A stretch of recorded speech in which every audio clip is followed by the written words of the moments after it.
মরণ থেকে যতই পালাও মরণ তোমায় লইবে ঘিরি। যদিও সুদূর আকাশ পানে পালাও সেথায় লাগিয়ে সিঁড়ি। আইনামা তাকুনু ইদরিকুমুল মাউতু ওয়ালাউ কুনতুম ফি বুরুজিম মুশাইয়াদা। যতই সুন্দর করে বাড়ি বানান না কেন, যতই সুন্দর করে বুরুজ নির্মাণ করেন না কেন, এত সুন্দর করে বাড়ি বানাইছেন, এত সুন্দর করে অট্টালিকা বানাইছেন, এত সুন্দর করে বুরুজ বানাইছেন যে আপনার অনুমতি ছাড়া আপনার বাড়ির ভিতরে, ঘরের ভিতরে একটা পিপিলিকাও ঢুকতে পারে না। আপনার পারমিশন ছাড়া এলাকার কেউ যাইতে পারে না। আপনার অনুমতি ব্যতীত আপনার অট্টালিকায়, আপনার ঘরের ভিতরে একটা বিড়াল ছানা পর্যন্ত যাইতে পারে না।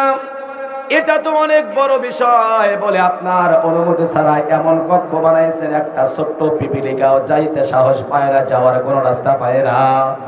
আরঙ্গাইলের বাবারা, এলাকার বাবারা জবান নাড়ায় আওয়াজ কইরা বলুন তো, যেদিন আমার আপনার বিদায়ের সময়টা হয়ে যাবে, দরজা বন্ধ, জানালা বন্ধ, গেট বন্ধ, দারোয়ান আছে, সবাই আছে, সিসি ক্যামেরা আছে, যখন আজরাইল চলে আসবে সময় হয়ে গেলে বলেন তো আমার কাছ থেকে অনুমতি নিয়ে কি ঢোকা লাগবে? আপনার ব্যবসার ভিতরে আপনি সিসি ক্যামেরা লাগাইছেন, আপনার দোকান থেকে যদি কোনো মালামাল চুরি হয়, যদি আপনি সিসি ক্যামেরার ফুটেজের দিকে তাকান, আপনি শনাক্ত করতে পারবেন আপনার দোকান থেকে কে মালামাল চুরি কইরা নিয়ে গেছে। কথা বলেন না কেন? জবান দ্বারা কথা বলেন ঠিক কিনা? আল্লাহর বান্দারা, সিসি ক্যামেরার মাধ্যমে চোর আসলো, চুরি করে নিয়ে চলে গেল, কে চুরি করলো সব শনাক্ত করা যায়। এমন আধুনিক কইরা বাড়ি বানানো হইল, ওই বাড়ির ভিতরে গেট দারোয়ান আছে, সিসি ক্যামেরা আছে, কে আপনার ঘরের ভিতরে প্রবেশ করলো, কে আপনার মালামাল চুরি করলো, কে আপনাকে আক্রমণ করতে চায়, গেট দারোয়ান না দেখলেও বলেন তো আপনার রুমের ভিতর থেকে সিসি ক্যামেরার মাধ্যমে দেখা যায় কি যায় না? দুনিয়ার আধুনিক টেকনোলজি আপনাকে এতটাই বুদ্ধি দিয়ে দিল, সিসি ক্যামেরার মাধ্যমে চোর আসে তাও দেখা যায়, চোর চুরি করে নিয়ে যায় তাও দেখা যায়, শনাক্ত করা যায়।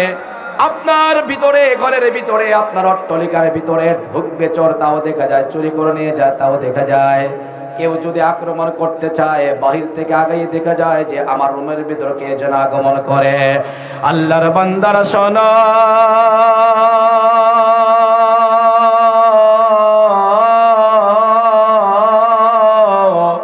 যেদিন আমার আপনার সময় হয়ে যাবে, মালাকুল মাউত চলে আসবে, আপনার দোকানে আপনি বসে আছেন চেয়ারের উপরে, সবে দেখা যাবে, কিন্তু মালাকুল মাউত আসে আমাকে ধরার জন্য। সবকিছু দেখা গেলেও সিসি ক্যামেরায় আল্লাহর ফেরেশতা মালাকুল মাউতকে দেখা যাবে না। জবান নাড়ায় আওয়াজ করে কথা বলেন না ঠিক কিনা? আপনার ঘরের ভিতরে আপনি বৈশা বৈশা টেলিভিশনের পর্দায় এমন করে রিমোট দিয়ে টিভি দেখেন, নগ্ন ছবি আপনি দেখে আপনি অল্প সময়ের জন্য আপনি বিনোদনের মধ্যে আছেন, আপনি বাড়ির সবাইকে নিয়ে হাসাহাসি করছেন, আর আপনার তো আগের থেকে সিকিউরিটি গার্ডটা আপনার ওই যে আল্লাহর বান্দারা বাহিরে দাঁড়ায় আছে আপনাকে পাহারা দেওয়ার জন্য, ওই গেটটা ওপেন কইরা আল্লাহর বান্দারা ওই গেটটা টপকাইয়া আপনার ঘরের দরজা টপকাইয়া পরিবারের সবাইকে নিয়ে বসে আছেন হাসি তামাশার ভিতরে। আজরাইল গিয়ে আপনার জানটা কবজ করে নিয়ে আসবে, সিসি ক্যামেরায় দেখা যাবে না। আল্লাহর বান্দারা, ওই মালাকুল মাউত যখন আসবে আমাদের সাথে মোলাকাত করার জন্য, আমাদের রূহটা নেওয়ার জন্য, জবান নাড়ায়া বলুন তো আমাদের সবাইকে প্রস্তুতি গ্রহণ করার দরকার আছে না নাই? এজন্যই তো মহান আল্লাহ রাব্বুল আলামিন কোরআন হাকিমের মধ্যে বর্ণনা করেছেন, ইরশাদ করেছেন, কুল ইন্নাল মাউতাল্লাযী তাফিরুনা মিনহু ফাইন্নাহু মুলাকীকুম।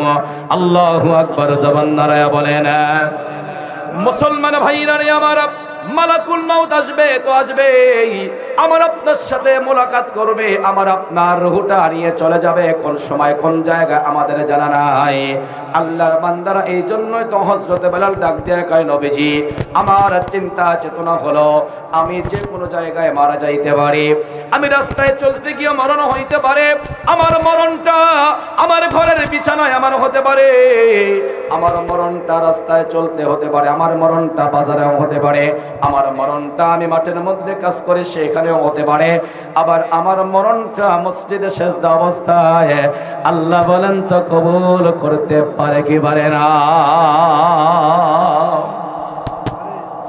এজন্য হযরত বেলাল লাগ দেয়া কয়, নবীজি আমার দিলের তামান্না হলো আমি ওযু কইরা পবিত্রতা অর্জন করি আর আল্লাহকে ডাক দেয়া করি, মালিক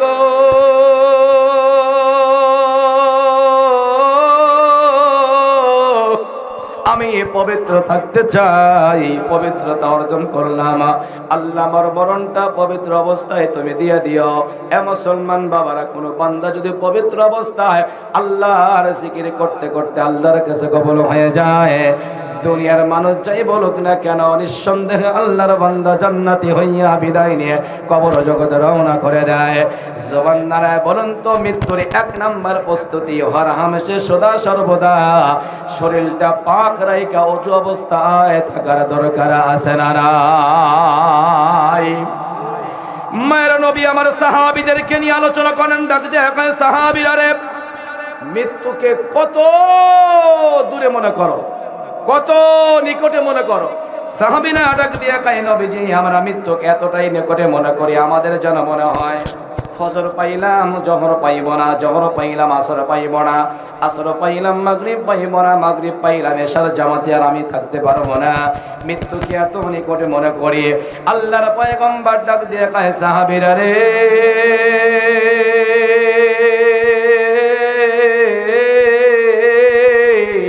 মৃত্যুকে এত দূরে মনে করো, মৃত্যুকে এত দূরে মনে করো।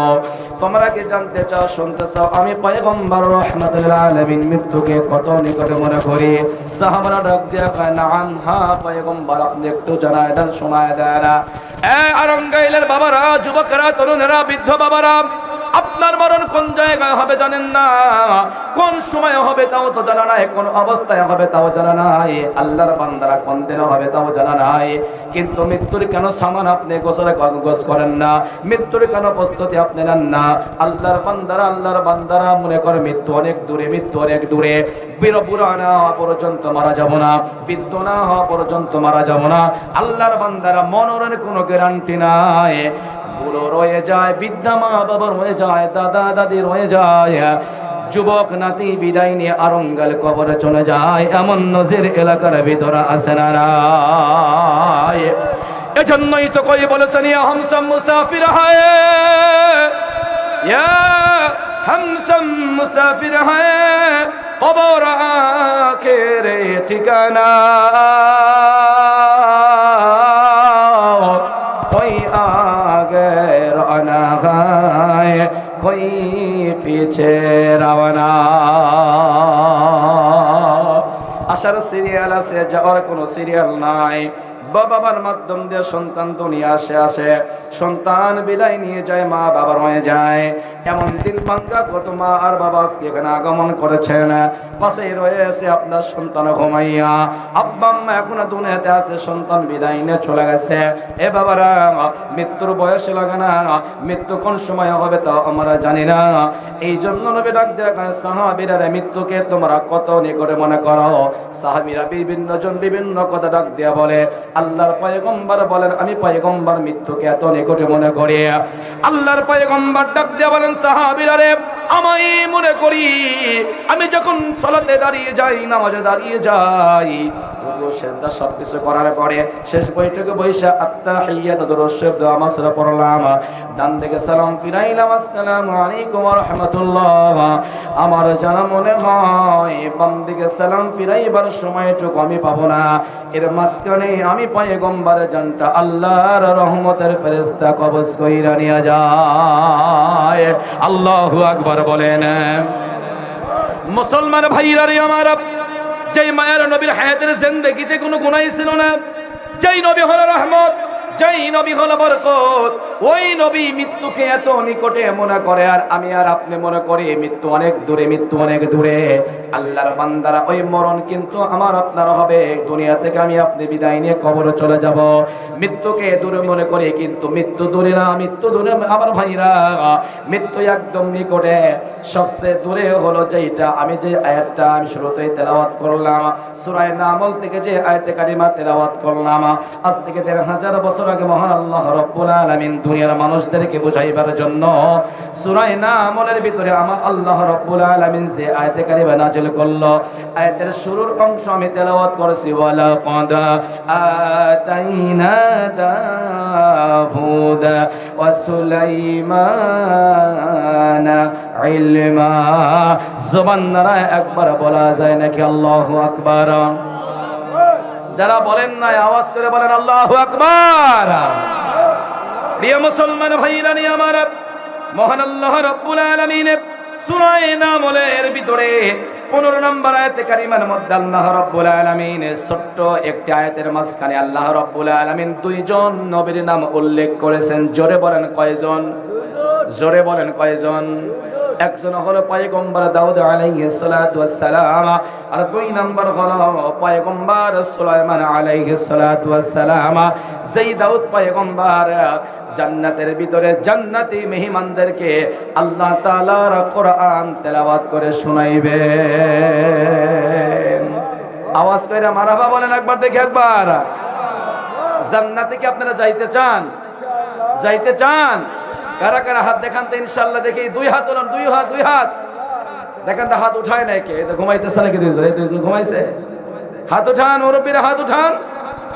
হাই রে ঘুমরে, সুবহানাল্লাহ, ঘুমে চোখ শেষ মানে। হাত উঠান, লিল্লাহি তাকবীর। এই আওয়াজ হলো। দোকানদাররা কইছে দোকানদার পরে বন্ধ করি, এখনো মানুষই হয় নাই। এমন আওয়াজ দিবেন ওরা মনে করবে জায়গা পুরো হয়ে গেছে, আর পাবো না জায়গা গিয়ে। জোরে আওয়াজ করে, জোরে নারে তাকবীর, লিল্লাহি তাকবীর, নারে তাকবীর।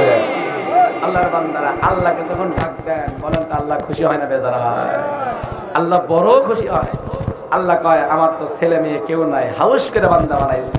এই বান্দা যখন আমি আল্লাহকে আল্লাহ বলে ডাক দেয়, আমি আল্লাহর কুদরতি অন্তরে ঠান্ডা হয়ে যায়। সুবহানাল্লাহ বলেন।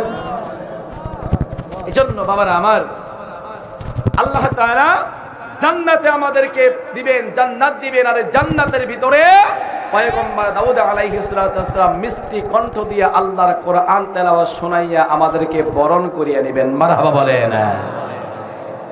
সেই দাউদ আলাইহিস সালাতু ওয়াস সালামের নাম এবং সুলাইমান আলাইহিস সালাতু ওয়াস সালাম একজন বাবা আর একজন হলো সন্তান। মারহাবা। আল্লাহর বান্দারা শোনা,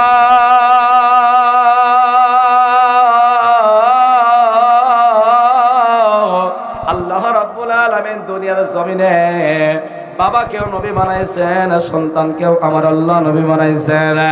তাফসীর মারিফুল কোরআনের ভিতরে আল্লামা শফি রহমাতুল্লাহি আলাইহি বর্ণনা করেছেন, আল্লাহ রাব্বুল আলামিন পয়গম্বর দাউদ আলাইহিস সালাতু ওয়াস সালামকে সন্তান দান করেছিল 18 জন। সুবহানাল্লাহ বলেন। আরেকবার বলেন আল্লাহু আকবার বলেন। পয়গম্বরকে আল্লাহ তাআলা দান করেছিল সন্তান 18 জন। এরপরেও তো লাল বড়ি খায় নাই, সাদা বড়ি খায় নাই, জন্ম নিয়ন্ত্রণ পদ্ধতি গ্রহণ করে নাই। আমি আরঙ্গাইলের মাদেরকে বলে যাব, পরিষ্কার মাসআলা মুফতিদের কাছ থেকে শুনে নেবেন। যেই মায়েরা লাল বড়ি খায়, লাল বড়ি খায়, লাল বড়ি খায়, ওরা জাহান্নামী, জাহান্নামী, জাহান্নামী।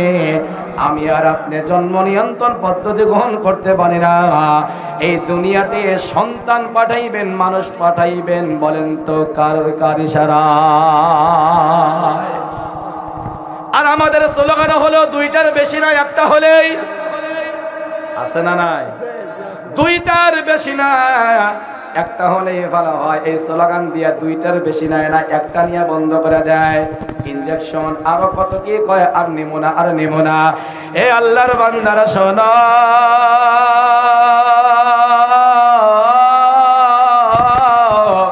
একটা একটা বেটা আল্লাহ দিল, বেটা বড় হইয়া বেটা থাকে না, বেটা হয় রাজাকারের মতো, বাবাকে ধরে ধরে মারে, এমন বেটা সমাজে আছে না নাই? কয় ডিসকভার ওটা নেবো না, কয় অ্যাপাসিকা ওটাও নেবো না, আর টিয়ার কয় আরো কি আছে।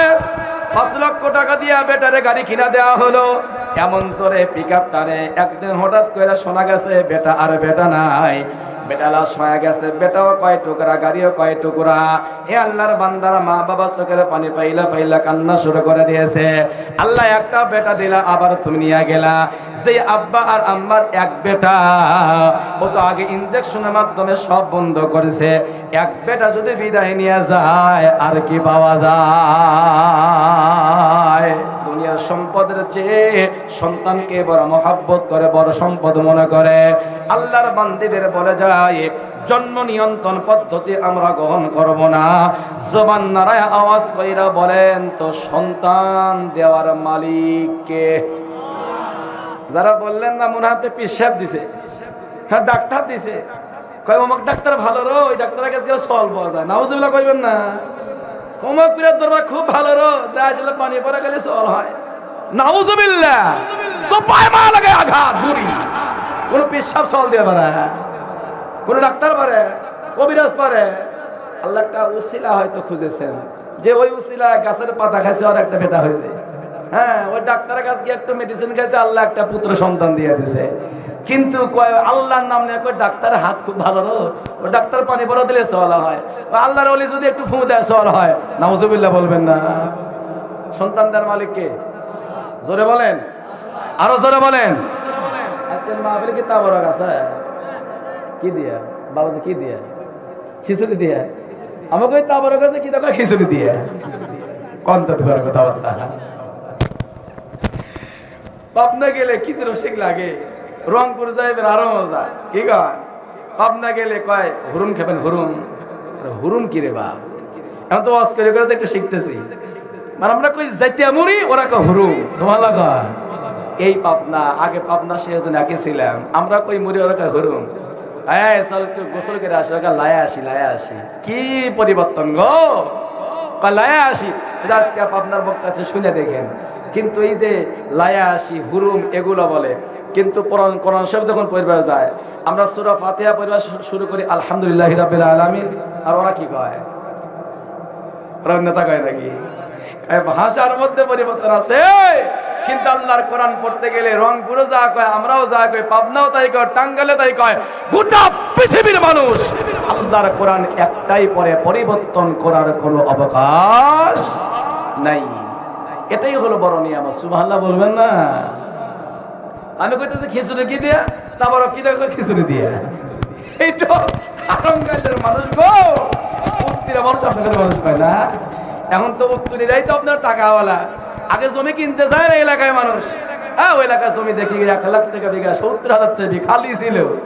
আর আমাদের ওইদিকে 2 লাখ। আর এখন উত্তর এলাকার জমি 10 লাখ টাকা বিঘা, তাও পাওয়া যায় না। কথা বলেন না কেন? নিয়ামত বাড়ায় দিয়েছেন কে? প্রিয় মুসলমান বাবারা, আমার লম্বা আলোচনা করার সময় আমার হাতে নাই। জন্ম নিয়ন্ত্রণ পদ্ধতি ব্যবহার করা যাবে না। দেখেন না, দুনিয়ার জমিনের ভিতরে আমার আল্লাহ কাউকে মেয়ে দেয়, আবার কাউকে ছেড়ে দেয়। কারোর ঘরে একদম পরিপূর্ণ, আবার এমনও বাড়ি আছে একটা সন্তান নাই। বলেন তো এমনও পরিবার আল্লাহর কাছে কান্নাকাটি করে কি করে না? আল্লাহ রাব্বুল আলামিন দাউদ আলাইহিস সালাতু ওয়াস সালামকে সন্তান দিয়েছিল 18 জন। তাফসীরের কিতাবের ভিতর বর্ণনা করা হলো 18 জনের ভিতরে সবচেয়ে ছোট ছিল সুলাইমান পয়গম্বর। মারহাবা বলেন, আর আল্লাহু আকবার বলেন। যদিও সবার ছোট, কিন্তু আল্লাহ তাআলা আসমানি ইলম, আসমানি জ্ঞান ছোটটাকে আমার আল্লাহ দান করে দিয়েছিল। পয়গম্বর সুলাইমানকে আল্লাহ তাআলা আসমানি জ্ঞান দিয়েছিল, ইলম দিয়েছিল। আল্লাহর পয়গম্বর দাউদ আলাইহিস সালাতু ওয়াস সালামের জীবনীতে বলা হলো, তিনি মৃত্যুবরণ করার আগ মুহূর্তে যারা আল্লাহ বলা হয়, যারা মুমিন হয়, যারা আল্লাহর প্রিয় পাত্র হয়ে যায়, শুনিয়া রাখো, কানটা খাড়া কইরা আল্লাহর বান্দারা দুনিয়া থেকে বিদায় গ্রহণ করার আগে কিছু নসিব জানতে পারে, কোনো বিষয় নমুনা জানতে পারে যে দুনিয়া থাকতে পারবো না, আমরা আল্লাহর কাছে চলে যাব, আল্লাহর কাছে আমরা ফিরে যাব। জোরে বলেন না সুবহানাল্লাহ। এজন্যই তো হাদিসের ভিতরে বর্ণনা করা হয়েছে আল্লাহর বান্দারা, আল্লাহর কোন প্রিয় বান্দা মুমিন বান্দা যদি যখন মৃত্যুবরণ করার সময়টা হয়ে যায়, আরঙ্গাইলের বাবারা কান লাগা, আমরাও তো একদিন মারা যাব। আরঙ্গাইলের বাবারা যখন মুমিন বান্দার দান কবরটার সময় হয়ে যায়, অনেকেই আছে এত সুন্দর দুনিয়া ছাড়তে চায় না, অনেকেই আছে দুনিয়া ভালো লাগে না, মৃত্যুর মাধ্যমে কবরে যাওয়া যায়, জান্নাতের মেহমান হওয়া যায়। আল্লাহ তাআলা কবুল করবে মুমিন বান্দাকে, ওই বান্দা যাতে ভয় না পায়, টেনশন না হয়। আল্লাহ বলেন ওয়ালা তাখাফি ওয়ালা তাহজানি, ভয় নাই, চিন্তার কোনো কারণ নাই। এ রহমতের ফেরেশতা তোমরা আগেই চলে যাও, আমার বান্দাকে সান্ত্বনা দিয়ে দাও, আমার বান্দার কোনো ভয় নাই, চিন্তার কোনো কারণ নাই, আমি আল্লাহ তার বন্ধু হয়ে গেলাম। আল্লাহর ফেরেশতারা আপনার মৃত্যুর আগে আপনার কাছে আগমন করে, পরিবেশ করে, আহলান সাহলান মারহাবা বলতে থাকে। আল্লাহর বান্দাকে এসে বলে তোমার কোনো ভয় নাই, চিন্তার কোনো কারণ নাই, আমরা এসেছি তোমাকে সব প্রস্তুতি দিয়ে দেই। আল্লাহর বান্দা এগুলো শোনার পরেও আল্লাহর বান্দার মনের ভিতরে তৃপ্তি হয় না। আল্লাহর বান্দা কয় আল্লাহ, নামাজ পড়েছি জান্নাত পাওয়ার জন্য না, দান করেছি জান্নাত পাওয়ার, আর তোমাকে আল্লাহ তাআলা জান্নাত পাওয়ার জন্য না, শুনেছি জান্নাত পাওয়ার জন্য না, কুরআন তেলাওয়াত করেছি আল্লাহ তাআলা জান্নাত পাওয়ার এক উসিলায় না। আল্লাহ জান্নাত দিয়া কি করব, জান্নাত দিয়া কি করব? আল্লাহ তাআলা তার আগে হাদিসের ভিতরে পয়গম্বর বর্ণনা করে গেছেন, যখন আমি ফেরেশতার কথা শোনার পরেও আমার টেনশন ফুরাইবে না, আল্লাহ তাআলা বলবে এই ফেরেশতারা আমার বান্দার জান্নাতটা নিয়ে যা, আমার বান্দার সামনে ধরে বল এইটাতে প্রবেশ করাইবার জন্য তোমাকে নেওয়ার জন্য আগমন করেছে। জোরে বলেন সুবহানাল্লাহ। আল্লাহর ফেরেশতারা ওই বান্দাকে যখন জান্নাতটা দেখাবে, জান্নাতটা সামনে আনা হবে, মৃত্যুর আগে আল্লাহর ফেরেশতারা আপনাকে জান্নাত দেখায়া দিবে। এ বান্দা, এইটাতে তোকে ঢোকানোর জন্য, প্রবেশ করানোর জন্য, তোকে নেওয়ার জন্য আমরা আগমন করেছি। আল্লাহর বান্দা জান্নাত দেখার পরেও আল্লাহর বান্দার তৃপ্তি হয় না। আল্লাহর বান্দা এমন করে করে বলবে আল্লাহ নামাজ পড়েছি জান্নাতের জন্য না, আল্লাহ দান করেছি জান্নাতের জন্য না, আল্লাহ কোরআন পড়েছি জান্নাতের জন্য না। বলে কিসের জন্য? বলে আল্লাহ সব ইবাদত করেছি, ঈমান এনেছি, কালমা পড়েছি তোমাকে এক নজর দেখার জন্য। আল্লাহু আকবার বলেন। মুসলমান ভাইরা আমার, হাদিসের ভিতরে বর্ণনা করা হয়েছে আল্লাহ রাব্বুল আলামিন এমন কুদরতের মাওলা, এমন আল্লাহ, এমন রহমতের মাওলা, মুমিন বান্দা এবং বান্দাকে আমার আল্লাহ তার নিজের কুদরতি চেহারা খানা দেখাইয়া দিলটা ঠান্ডা বানায় দিবেন আমার আল্লাহ। এ বাবারা, এই মৃত্যু তো আমাদেরও হবে, তোমাদেরও হবে। কারোর মৃত্যুর সময় জিহ্বাটা প্যাঁচ লেগে যায়, কালমা পড়তে পারে না। কারোর মৃত্যুর সময় দেখা যায় পানি পান করতে করতে কলিজা একদম শুকিয়ে যায়। সমুদ্রে পানি পান করাইলেও তার তৃষ্ণা নিবারণ হয় না। এমনও বান্দা আছে মৃত্যুর আগ মুহূর্তে পেশাব হয়ে যায়, পায়খানা হয়ে যায়। আল্লাহর বান্দা মৃত্যুর যন্ত্রণা সহ্য করতে না পেরে আল্লাহর বান্দা অস্থির হয়ে যায়। আবার এমনও বান্দা বান্দি দুনিয়া থেকে বিদায় নিয়ে যায়, কালমা পড়তে পড়তে, জিকির করতে করতে, তাসবিহ আদায় করতে করতে বান্দা কখন যেন ঘুমিয়ে গেছে। আল্লাহর বান্দারা পাশে বসে আছে, টের পায় না। এমন মৃত ব্যক্তি আমাদের এলাকা থেকে মাঝে মধ্যে বিদায় নেয় কি নেয় না। এই জন্য হাদিসের ব্যাখ্যার ভিতর লেখা হয়েছে, কিছু লাশ দেখে আমরা বলি দেখ না আল্লাহর বান্দা হাসি মুখে বিদায় নিচ্ছে, এমন আমরা বলি কি বলি না? হাসি মুখে বিদায় নিচ্ছে। ওই যে হাদিসের ভিতরে ব্যাখ্যায় বলা হয়েছে আল্লাহ যখন তার জান্নাতটা এভাবে ফেরেশতার মাধ্যমে তুলে ধরে, এরপরে আল্লাহর বান্দা তৃপ্তি হয় না, বলে আল্লাহ তোমার নিজস্ব কুদরতি চেহারাখানা আমাকে দেখায়া আমরা কলিজা ঠান্ডা বানায় দাও। আল্লাহ যখন তাও দেখা যায় আল্লাহর বান্দা হাসি মুখে বিদায় নিয়ে বলে আল্লাহ তোমার কাছে আবার ফিরে যাইতে চাই। আল্লাহর বান্দা যে হাসে, ওই মুস্কি হাসির মাধ্যমে বিদায় নেয়। দুনিয়ার মানুষ বলে তাকায় দেখ না আল্লাহর বান্দা বিদায় নিয়ে গেল, কিন্তু হাসি মুখটা নিয়ে বিদায় নিয়ে গেল। সুবহানাল্লাহ বলবেন না?